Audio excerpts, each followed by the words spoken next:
Ha guys, let's get more news about Warriors, but first don't forget to subscribe to the channel and leave a like. Brooklyn Nets make record-breaking announcement during game vs Warriors. The Golden State Warriors closed out a 5-game road trip on Thursday night against the Brooklyn Nets at Barclays Center in the midst of a rebuild. The Nets have struggled to fill their home arena, ranking number 24 in total attendance in the NBA, but the Warriors tend to attract a crowd no matter where they're playing, as long as Stephen Curry is active and expected to play. Curry, 36, still puts butts in the seats. Thursday night's performance did not disappoint, that's assuming fans filled the building to see Curry do Curry things, as the Nets blew a 22-point lead, falling 121-119 to the visiting Warriors. During Thursday's game, it was announced that the record had been broken for attendance at Barclays Center for a Nets game. 43 fans were in attendance to watch Curry drop 40 points for the second time this season. Despite Curry's impressive 40-point performance, the Nets put up a good fight against the Warriors. They jumped out to a 27-5 lead, their largest of the game, with 439 left in the first quarter. Both healthy and back in the lineup, Cameron Johnson and Cam Thomas dropped 26 and 23 points respectively. The Nets have exceeded expectations, having won games so far this season. As for the Warriors, after going 4-1 on this road trip, they'll enjoy a well-deserved day off before hosting the Detroit Pistons on Saturday night. Draymond Green sorry for Towns' loss, says podcast. Comments about avoiding Butler were what he heard. Draymond Green sent well wishes to Karl Anthony Towns after the death of a family friend, but said Thursday he was just relaying what he heard when he said on his podcast that Towns didn't play for the Knicks against Golden State this week because Jimmy Butler was in the building. Towns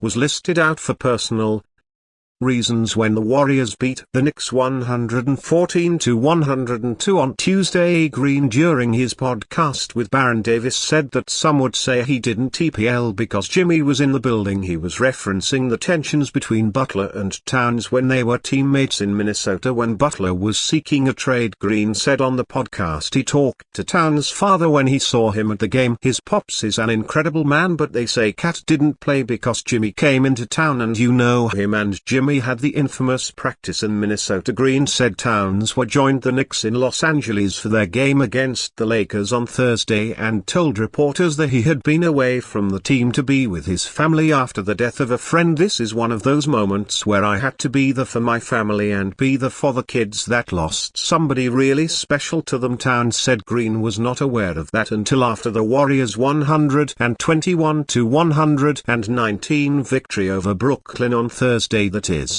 unfortunate. I am sorry to hear that. That sucks, Green said, but my comments that I made were what I heard was this, that is what I heard, so I do send my well wishes to him and his family. So it is unfortunate. You never wish that on anybody, but the Draymond Green show with Baron Davis must go on. Life is pretty good for the Golden State Warriors right now. The team has won 8 of their last 10 games, including a decisive 114-0 victory over the New York Knicks on Tuesday night. Steve Kerr believes there is a clear reason for their recent success. The win on Tuesday was all about hanging around in the first half when the shots were not dropping as much and then bringing things home in the second. The Warriors dominated both the third and fourth quarters, outscoring the Knicks 67-47 overall in the second half. Really good win, Steve Kerr told Anthony Slater and the media after the game. They all count obviously, but it felt good on the road on the back-to-back against a great team and kind of hanging in the when shots weren't going in there.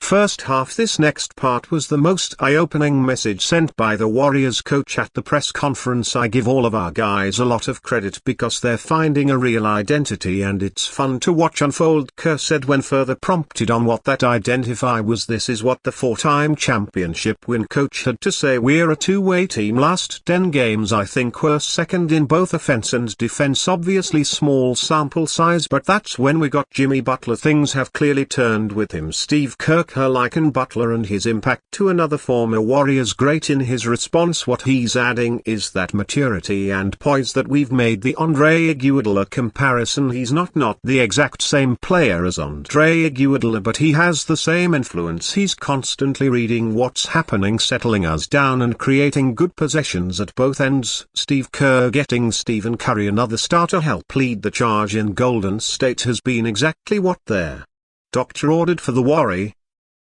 The team has comfortably climbed up the standings since Butler's arrival and now occupies the 6th seed in the Western Conference. Jonathan Kuminga gets injury update before Warriors Nets. It feels good to be the Golden State Warriors right now, doesn't it? The Warriors are 8-2 over their last 10 games and have looked like a team reborn since the addition of Jimmy Butler. There remains one more key piece of good news, that the franchise will await. The Warriors will travel to the state of New York to take on the Brooklyn Nets on Thursday night. Golden State is as close to a clean bill of health as they could ask for. Anthony Slater reported that the majority of the Warriors are fully clear of the injury report for the matchup against the Nets. There are two notable exceptions to that. Gary Payton II would be one of them. The defensive guard is listed as probable, offering optimism that he will play barring an unexpected setback. Jonathan Kuminga is the major name to look out for. The Warriors forward has been out of the lineup since suffering a right ankle injury on January 4 against the Memphis Grizzlies. While Kuminga's return date is certainly looming, it will not be against the Nets. The 4-year pro has once again been listed as out for this contest. Kuminga has averaged 16.8 points, 5.0 rebounds and 2.2 assists per game, with shooting splits of 46, 35, 64 during the 32 games played in the 2024-2 NBA season. The rising star was really hitting his stride before the injury. His averages were up to 22.7 points, 7.1 rebounds and 3.0 assists during his last 7 games before going down. As Warriors fans eagerly await the return of Kuminga to the lineup, they will want to know that Nets big man Noah Clowney is listed as out for Thursday's matchup due to an ankle injury of his own. Tip-off between these two teams is set for 7:00 p.m. Eastern Time at the Barclays Center. And you fan, what do you think about the situation of Jonathan Sigan? Write to us in the comments.